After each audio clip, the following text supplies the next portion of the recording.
Oke. Halo semuanya, salam kenal. Nama aku Dian Putra Amelia, biasa dipanggil Amel dari Simaksiar Kicks. Aku Andrian Reza atau mungkin orang lebih kenalnya Reza Andrian kali ya, dari Simaksiar Kicks. Oke. Yang pertama, aku mau tanya apa sih Simaksiar itu dan Simaksiar itu berangkat dari mana awal mulanya? Oke, mungkin aku jawab dulu ya. Boleh. Kalau perunggu kan biasanya dia disebut sebagai band rock pulang kantor tuh. Kalau Simaksiar kami nyebutnya kolektif pulang kantor. Jadi emang Simaksiar ini sebenarnya adalah kami menyebutnya sebenarnya kolektif, tapi memang berangkatnya dari anak-anak kantor, lebih tepatnya dari Hektik Kreatif. Jadi Simaksiar ini merupakan suatu wadah bagi band-band di Jogja khususnya ya. Cuman tidak melulu band yang harus asli warga Jogja tuh enggak. Cuman siapapun yang tumbuh dan berkembang di Yogyakarta itu berhak untuk mendapatkan wadah yang sama gitu. Makanya berangkat dari situ lahirlah si Simaksiar. Itu sebenarnya kalau dibalik kan Simak itu kan Kamis ya. Jadi Simaksiar ini selalu kami laksanakan setiap akhir bulan di hari Kamis gitu. Paling aku nambahin dikit ya, jadi kayak emang Simaksiar ini adalah cita-citanya Hektik dari dulu gitu. Jadi dalam artian masa iya sih Hektik nyari uang di Jogja mulu, karena memang base-nya Hektik di Jogja gitu.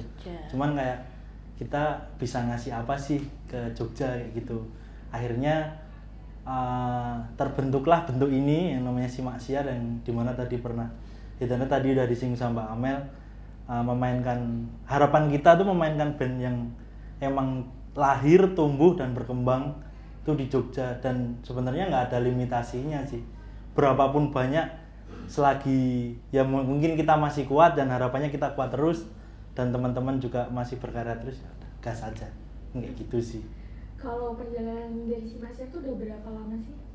Simaksiar itu November 2023. Jadi ini sudah volume ke-19 ya, 19 ini bulan. Kurang ya. lebih 1,5 tahun lebih ya, sedikit. 1,5 tahun lebih. Ya. Sudah 19 volume. Ya mungkin karena menurutku pribadi, karena mungkin doa dari teman-teman yang mungkin yang main, mungkin doa dari teman-teman kita yang di kantor, atau mungkin pengamat musik di Jogja untuk barang ini biar tetap ada, mungkin itu ya. Jadi kita awalnya juga ngomongin awal tuh kan project ini kayak emang kita mau kuat sampai berapa lama, ngomongin kayak gitu tuh. Kita juga awalnya nggak tahu, kayak ya wih jalanin aja dulu, go ahead gitu, soal kayak jalanin aja dulu lah ngomongnya kayak gitu. Pada akhirnya emang kita nggak kerasa sampai di volume 19 ini. Nah biasanya kita kalau anniversary itu kemarin contohnya yang di volume 12 kita 1 tahun itu kita ngadain acara di CNM. Itu tuh kita ngundang ya band yang notabene lebih ngomongnya apa ya, udah ada namanya lah di nasional gitu, coba kita hadirin. Ya itu juga bukan tanpa alasan, karena emang kayak biar semangat lah teman-teman yang mungkin band-band emerging, kita ngomongnya gitu ya, itu biar semangat mungkin untuk seperti mereka gitu. Jadi percontohan ya. Nanti akan di Vol 24 yang kedua tahun itu akan ada seperti itu juga nanti. Cuman secara spirit sebenarnya ini tuh sudah dibawa sama anak-anak Hektik Kreatif dari tahun 2019. Jadi dulu kami ada EP namanya Basket Fest, itu bintang tamunya ada Show on Seven, Mega Hits dan lain-lain, Efek Rumah Kaca. Itu di Gor UNY ya Pak ya. Di Gor UNY. Nah di situ kami berkolaborasi dengan Jogja Homecoming untuk bikin mini stage lah ibaratnya, untuk mewadahi band-band di Jogja gitu.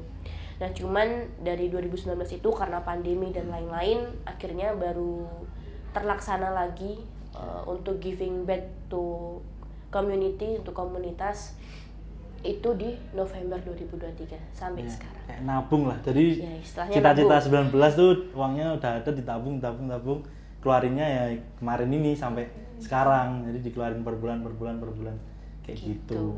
Oke. Kalau dari konsep nih, konsepnya tadi kan nggak harus band Jogja, band mana aja tuh boleh. Kalau dari Simaksiar itu lebih ke kayak tadi kan nyebutnya kolektif ya. Itu tuh gimana sih konsep dari Simaksiar sendiri? Konsep kolektifnya maksudnya? Kalau kami sebenarnya ini tuh off dari office hour gitu loh. Jadi sebenarnya anak-anak ini mungkin sama seperti kolektif lain kan biasanya berjejaring. Mereka juga tidak melulu perihal rupiah ya, tidak melulu perihal bisnis, perihal uang.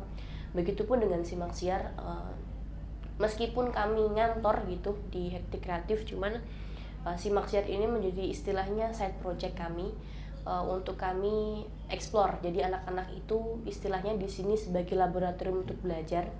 Karena dari anak-anak graphic design mereka bebas mau bikin konsep desainnya seperti apapun. Dari anak-anak sosial media juga mereka jadi bisa explore, belajar banyak hal tentang band yang sebelumnya mereka sama sekali nggak tahu itu band apa, dari mana, mendengarkan pun enggak gitu. Jadi mereka belajar di situ. Kadang anak-anak juga yang tadinya pendiam, nggak pernah bersosialisasi dengan orang lain gitu, kemudian belajar untuk ngobrol dengan orang dengan cara menjadi LO dan lain-lain. Spiritnya sebenarnya di situ. Kami saling belajar satu sama lain, saling terkoneksi satu sama lain untuk menciptakan ekosistem yang menurut kami benar adanya gitu. Artinya kemudian kami berusaha untuk membawa ilmu-ilmu yang biasanya kami terapkan di event kami yang istilahnya event gede gitu ya, event festivalnya. Festival besar, ya. Itu treatmentnya itu berusaha diterapkan di Simak Siar gitu. Jadi ada technical meeting dulu, kita collect ridersnya tuh butuhnya apa aja, terus kita usahain buat doa bareng, foto bareng dan lain-lain.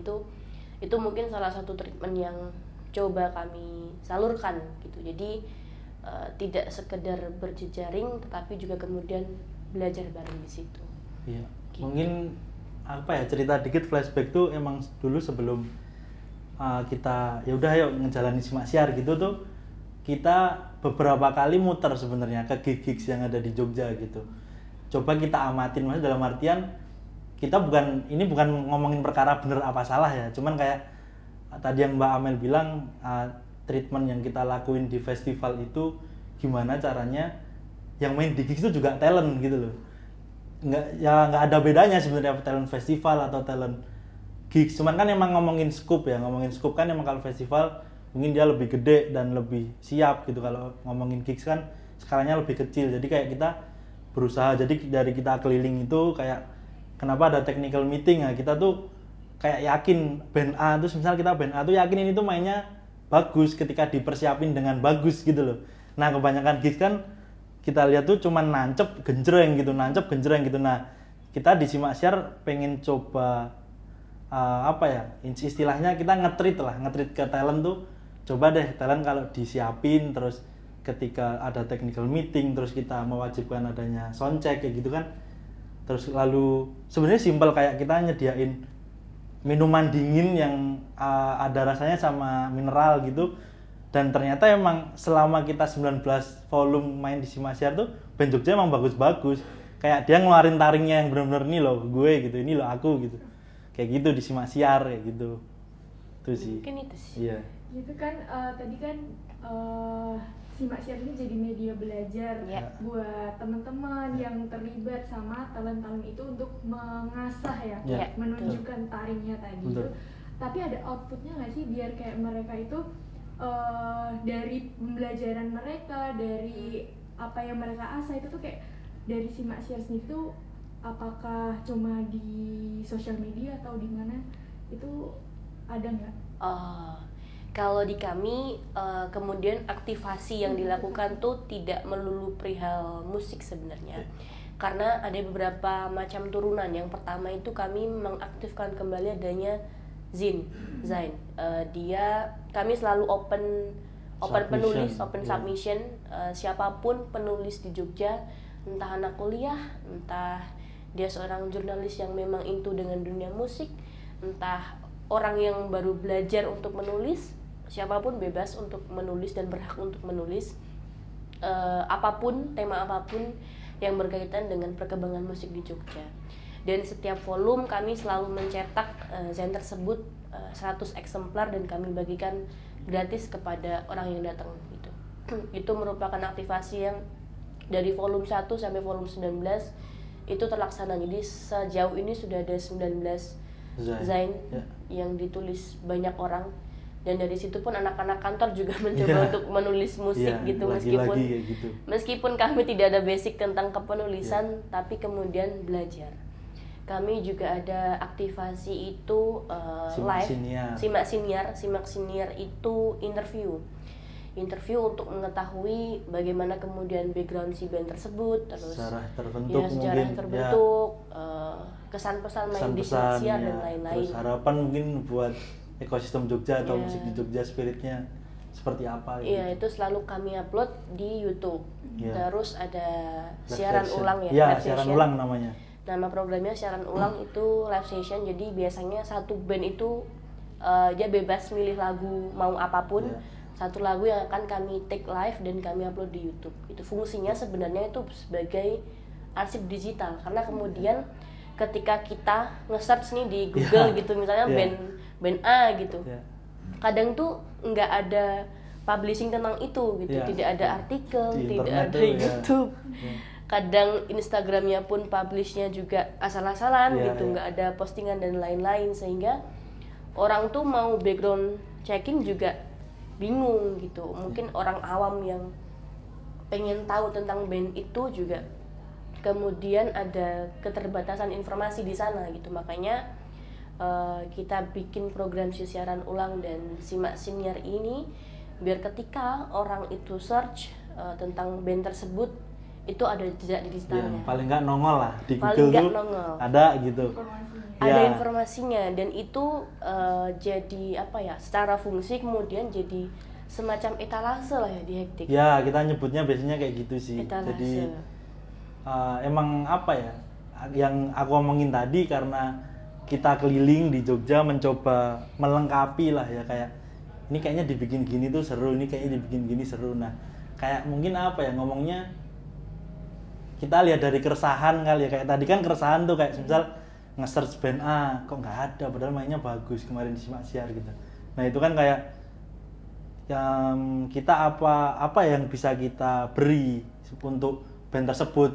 Paling enggak ketika ada band yang pengen ngundang dia tuh bisa lihat stack egg-nya tuh di mana sih nyarinya. Itu salah satunya di Simak Siar kayak gitu. Dan emang itu sebenarnya menurutku kemarin ada cerita dari teman-teman band yang lain tuh katanya emang works, kayak dalam artian beberapa band juga pada akhirnya diundang sama acara-acara kampus gitu. Oh berarti emang teman-teman yang mau ngundang tuh apa namanya jadi tahu akan band itu gitu. Dan di sisi lain juga mungkin tadi ngomongin etalase ya, sebenarnya kan tadi udah ada writer, desain, terus habis itu mungkin submissionnya tuh ada foto sama video kan.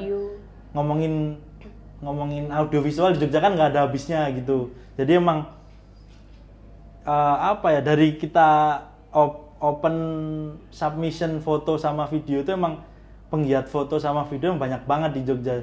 Terbukti aja rata-rata yang masuk submission itu per volume tuh 10. Nah, itu tuh kita arsipin secara rapi di Excel gitu loh. Jadi kayak berarti sekarang tuh sekitar ya mungkin 150 lebih penggiat audiovisual tuh pernah submission. Cuman di Simak Siar ini emang kita karena keterbatasan juga kita pada akhirnya filtrasi. Jadi dari 10 itu nggak bisa kita hadirkan semua kayak gitu.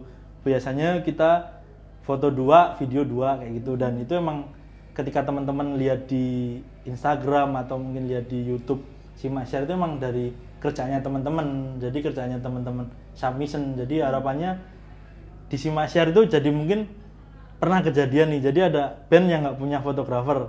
Pada akhirnya band ini seneng nih sama karyanya si foto ini. Ya udah kenal di Simak Siar aja, dan kita juga ya udah itu emang medianya kita semua. Jadi pada akhirnya kita nggak minta apa-apa juga, ya kita bersyukurlah mereka pada kenal di situ.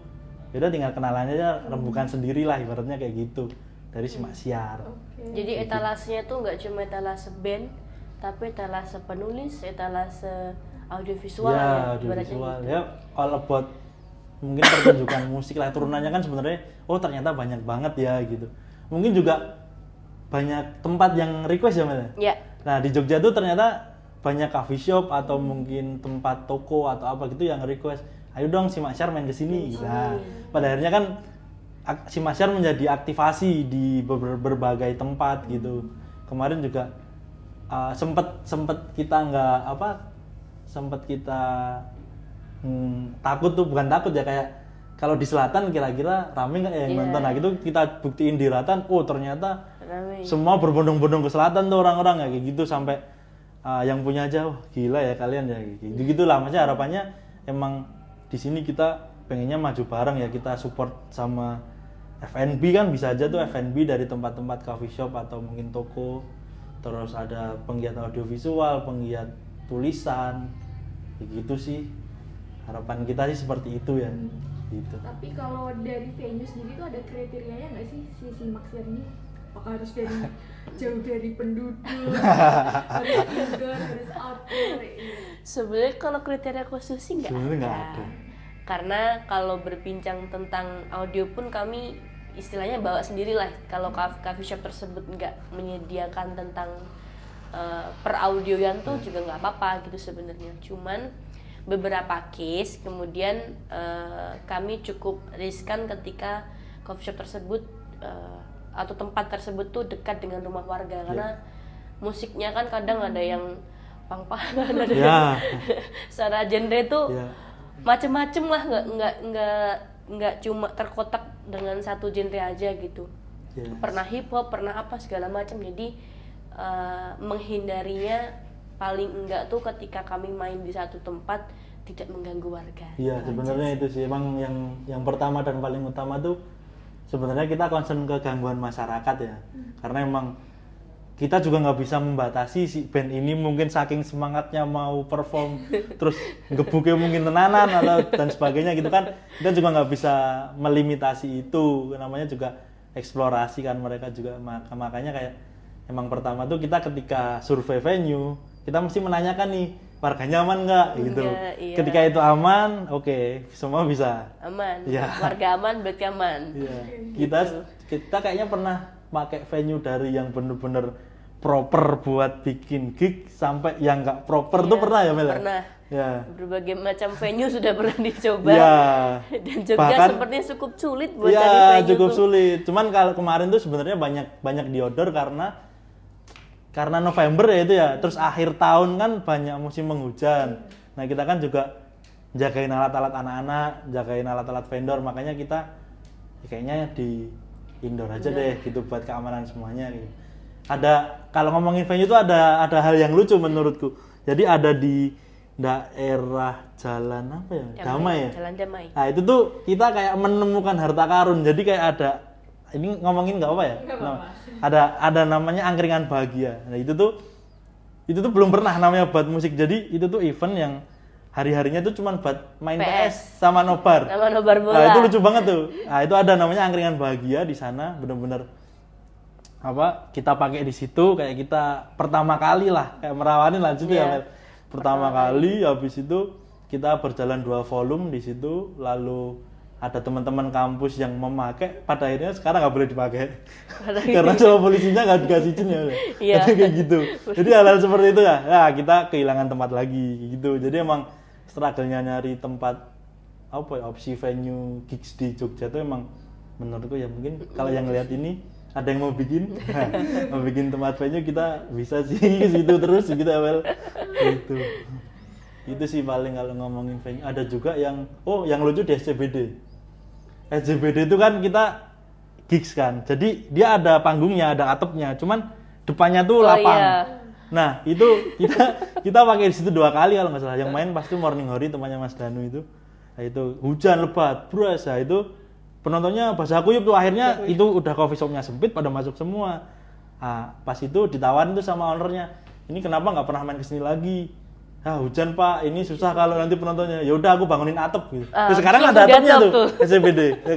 Dilihat ada atapnya tuh. Nah, gitu tuh. Jadi kayak, udah nanti aku bangunin atap ya. Oke lah, beneran beneran dibangunin. Main kedua udah lucu-lucu. Udah ada atapnya. Ya main kedua ada atapnya, ini lucu.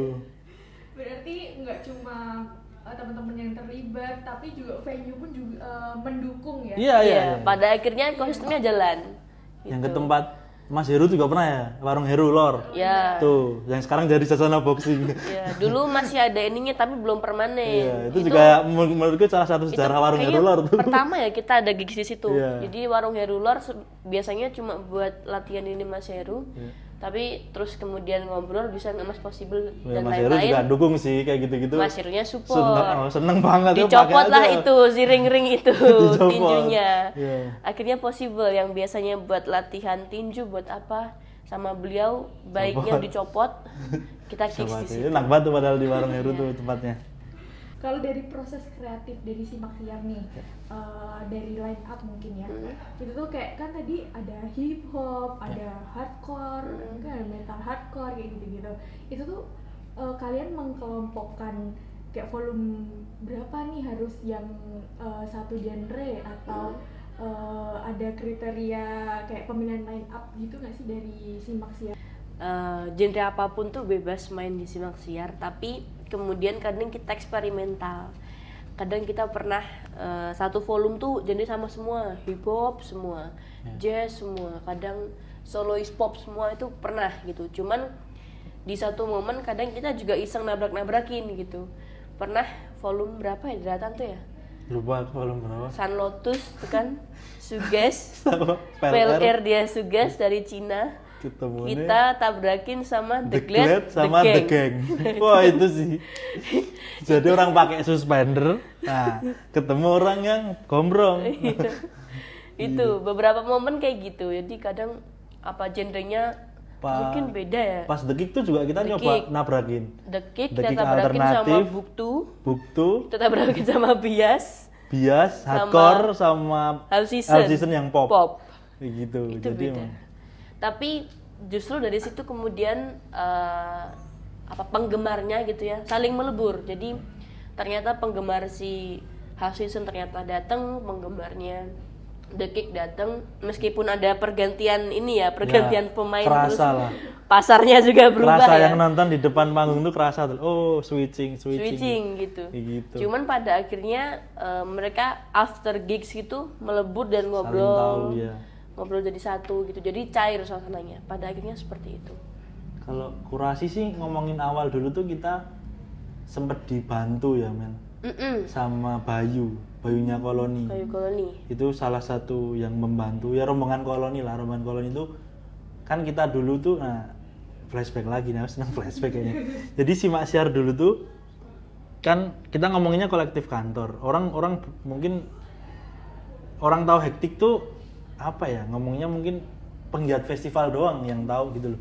Ngomongin teman-teman yang emerging gitu sebenarnya kayak kurang mengenal Hektik tuh siapa sih gitu. Makanya kan dari situ kita minta pertolongan lah sama teman-teman yang emang sudah aktif duluan di, sekarang ngomongnya apa, skena kali ya, ngomongnya orang-orang skena lah, ngomongin band-band emerging itu tuh kita minta tolong. Pada akhirnya kebetulan saya juga tetanggaan sama The Kick, satu tongkrongan, satu tetanggaan di rumah, dia aku nawarin, satu-satu aku tawarin. Dan dulu awalnya, dan spiritnya sebenarnya sampai hari ini sih, ketika kita pengen ngundang band itu tuh kita pengennya datang, kita ketemu dulu entah ke markasnya dia, entah ke tongkrongannya dia, paling nggak kita kenalan lah. Di Simak Siar tuh emang nggak melulu tentang kowe gelem ra main nggon aku, nggak gitu. Kayak konsepnya kita sebenarnya poinnya adalah kita pengen kenalan.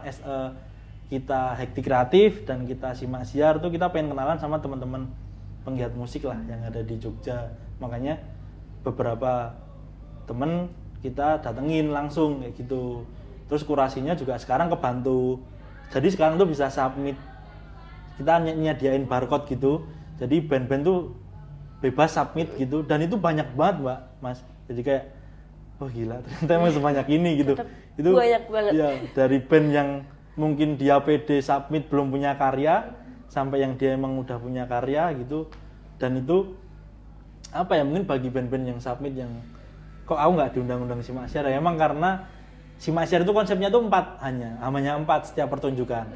Jadi bandnya 4 sampai 5. Nah, itu pun kita ini kayak case ini kan spesial nih. Dia band tour dihadangin sama, kita collab sama Big City gitu. Nah, nanti kan masih kepotong kayak gitu, dan sedangkan yang submit itu udah banyak banget, mungkin nggak tahu 100 mungkin ada kali 100 band gitu. Nah itu pun juga udah ada yang main gitu, dia submit, mungkin dulu pas belum main dia submit terus akhirnya kita mainin gitu. Nah makanya kayak sabar aja, kita pengennya nanti semuanya akan dimainin kayak gitu, cuman kan waktunya nanti. Ya, kita harus bergiliran kayak gitu. Itu sih. Kita ngomongin tadi proses kreatifnya, ada band yang submit, terus kalian mau ngundang mereka datang ke tongkrongan, terus riset venue. Itu tuh tantangan kalian nih selama ini membuat gigs di Jogja itu gimana? Ada tantangannya nggak? Banyak sih. Banyak. Ngomongin tantangan banyak banget sih. Karena menurut kami kemudian dengan 19 volume ini berjalan dan kami melakukan pengamatan, rata-rata penonton gigs di Jogja itu adalah pelaku musik. Betul. Jadi misalnya band A main, ya, yang nonton ya band B, band C, band D gitu. Jadi rata-rata yang nonton dan yang ditonton itu rata-rata pelaku semua. Jadi itu merupakan salah satu tantangan bagi kami, gimana caranya orang yang nonton itu paling enggak dia teredukasi dan tidak berasal dari kawanan mereka. Nah, itu yang sulit di situ. Lalu tantangan kedua tuh perihal tiket. Itu karena mungkin kulturnya mungkinnya terbiasa dengan tontonan gratis mungkin atau dengan harga yang murah. Padahal dengan membeli tiket itu bukan berarti kami sebagai penyelenggara itu mengambil keuntungan. It's not about bisnis gitu, itu bukan bisnis. Tapi dengan membeli tiket tuh sebenarnya kamu support, kamu menghargai siapa yang main. Nah itu pembiasaan untuk membayar tiket itu juga jadi hal yang cukup sulit sih. Itu kebiasaannya mungkin harganya murah, alah mau nonton yuk udah bayar gitu kan, mungkin kayak gitu kali ya. Cuma nonton si A harus bayar sekian gitu. Nah itu mungkin hal-hal semacam itu yang kita masih terus belajar sih sampai sekarang. Sama venue susah banget caranya. Iya, padahal ketika ngomongin orang yang nonton tuh sebenarnya berbagai cara ya udah pernah kita jalani ya, Mel. Mulai dari kita nyeponsorin Instagram, mulai dari kita apa ya? Kita guide KOL juga pernah. Ya, guide KOL pernah tuh. Gigs ada KOL-nya sebenarnya kan mungkin ada beberapa orang yang dia pecandu gigs tuh kayak kurang terima kali ya, kayak kurang eksklusif. Cuman di sisi lain juga teman-teman ini tuh yang main tuh juga butuh berkembang. Menurutku kayak gitu ya. Kalau emang ngomongin dia terlalu saklek gitu, menurutku ya akan stagnan di situ. Tergantung sebenarnya kan ngomongin itu kan tergantung niatan menurutku ya. Jadi kalau emang si Masyar bentuknya seperti ini kebetulan kayak gitu, jadi sebenarnya banyak dialektika juga, kita banyak ngobrol sama beberapa penggiat gigs, mungkin dari yang benar-benar gigs banget sampai yang dia mulai terbuka akan tentang gigs itu sebenarnya nggak yang kayak dulu gitu, harus scene-nya tuh harus lempeng gitu kan, terus pada akhirnya egois dan kayak gitu. Nah mungkin si Masyar memilih untuk membuat mangkoknya dari semua ini dan harapannya juga didukung sama teman-teman sih ya, kayak gitu sih. Oke. Berarti kan ini ada bentur yang berkolaborasi, si Masyar berkolaborasi dengan Big City Noise ya. Itu tuh si Masyar udah pernah kolaborasi sama siapa aja dan apakah kedepannya akan terbuka untuk berkolaborasi? Si Masyar itu pertama kolaborasi dengan Jogja Record Store ya. Jogja Record Store Day di Pasar Pujokusuman. Kebetulan pada saat itu kami dihubungin sama kawan-kawan Kultura untuk meng-create si Jogja Record Store, dan itu terdiri dari beberapa kolektif. Nah gitu. Ada banyak sih, The Barbar dan lain-lain, ada kolektifnya Fehung, ada Koloni dan lain-lain, Kultura gitu. Nah si Masyar kemudian diajaklah untuk membuat si Jogja Record Store ini bagian pengisi acara, bagian panggungnya, pertunjukannya. Musik. Nah mulai dari situ kita kemudian berkenalan dengan berbagai macam kolektif di Jogja yang mungkin sebelumnya belum pernah kenal, dan kami menjadi terbuka. Oh ternyata ketika kami berjalan barengan itu secara impact, secara dampak itu akan lebih luas, Ya, lebih menyebar. Jadi mungkin ada pertukaran fans di sana mungkin gitu ya, orang yang loyal terhadap kolektif A, orang yang loyal terhadap Simak Siar itu kemudian bertukar di situ gitu. Dan impact itu karena semakin meluas, akhirnya kita mencoba untuk kolaborasi kedua itu dengan kawan-kawan Jazz Band Senen. Ya. Jazz Band Senen itu juga Mengagetkan juga tuh. iya. Simak Siar tiba-tiba mainin tiba-tiba jazz. gitu. Itu cukup menarik karena kemudian ya itu tadi ada perpindahan penggemar dan lain-lain, terus kolaborasi ketiga itu dengan Big City Noise ya. gitu. Dan kedepannya kami sangat-sangat terbuka sih Ya. untuk siapapun yang akan berkolaborasi, Ya. karena ini sudah di calling juga untuk kolaborasi dengan Gayam 16. Ya. Itu gamelan gitu, Gamelan bayangin itu Fest yang gamelan besok. gamelan festival, tapi kemudian Simak Siar tap in di dalamnya itu Ya. cukup menarik juga gitu. Ya mungkin ini nanti akan menjadi jawaban yang tadi diomongin ya, mungkin gimana caranya yang nonton gigs itu bukan pelaku kali ya. Jadi mulai lewat dari kolaborasi ini mungkin bisa. Ini yang emang belum pernah dicoba teman-teman Simak Siar, baru 2 kali kemarin, dan Record Store sebegitu gede antusiasnya. Kemarin cekernya berapa ya, Man? Hampir 2000. Nah, hampir 2000 yang nonton Simak Siar, itu rekor Simak Siar selama 19 volume itu di Record Store Day. Kemudian di Jazz kemarin itu juga kita nggak tahu berapa ya jumlahnya.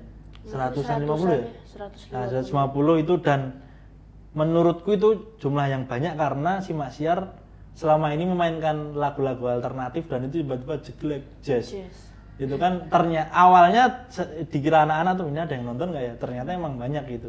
Jadi di situ kan menurut kami juga sebagai bentuk kolaborasi dan bentuk persilangan lah.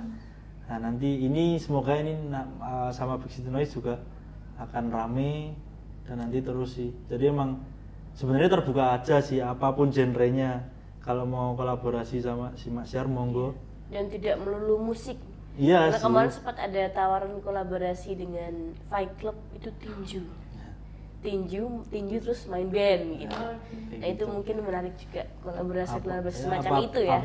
Apapun itu bentuknya. Ya, dikomunikasiin sih. Itu sih. Iya. Oke. Kita langsung ngomongin ke merchandise nih. Boleh.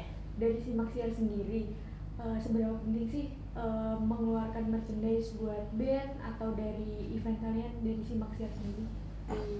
Andre nih. Menurutku kalau ngomongin merch itu sangat penting ya, dalam artian dari 19 volume banyak band yang mempercayakan merch-nya itu dipasarin di Simak Siar itu kan sebagai bukti menurutku adalah ya dari bandnya itu percaya akan ya merch itu sebagai penopang mereka berkarya gitu, dan dari kita pun juga terbuka, dan sistem kita pun ketika ada band yang ini cara dukung kita ya Simak Siar ya, ketika ada band yang nitip merch ke Simak Siar itu tuh kita tanpa ada potongan admin. Jadi emang ya udah nitip aja, lalu nanti diurusin sama anak-anak mulai dari pendataan dan sebagainya, pokoknya dari pihak band tuh terima beres. Nah, karena emang kita sadar akan hal itu, apalagi akhir-akhir ini ngomongin merch band tuh hampir semua band tuh merch-nya laku. Kayak gitu, mau band dari yang gede sampai yang mungkin masih emerging tuh semuanya menurut kami Simak Siar tuh laku. Jadi emang kita sangat mendukung kaitannya merchandise atau cenderamata dari band tersebut, kayak gitu sih. Dari itu bukti nyatanya ya kita bisa ngelapak. Sebenarnya kita ngomong ke band-band lain tuh, kalau bandmu nggak main tuh kamu mau nitip lapak tuh nggak apa-apa, jadi terbuka aja. Jadi kayak yang penting ketika ada Simak Siar nih, misal kayak Vol 19 ada band yang nggak main di luar band ini, mungkin kira-kira genrenya hampir sama bandnya dititipin gitu, ya oke, kita akan menerima dengan senang hati sih. Dengan senang hati. Iya. Oke. Gitu. Ini mungkin terakhir aja ya Mas Mbak, boleh closing statement kayak ngajak teman-teman, kan tadi harapannya pengen nggak cuma pelaku musik aja yang datang ke Simak Siar, terus mungkin boleh promo media sosial atau apapun itu buat teman-teman yang nonton. Oke. Mungkin untuk siapapun yang menonton ini, harapanku kemudian kita bisa sama-sama migunan itu meraping lian untuk ekosistem musik di Jogja sih, dengan cara paling sederhana yaitu membeli tiket, atau kamu bisa mendukung band-band yang kamu sukai dengan cara membeli merchandise mereka. Itu sih. Cukup. Oke, terima kasih. Thank you. Terima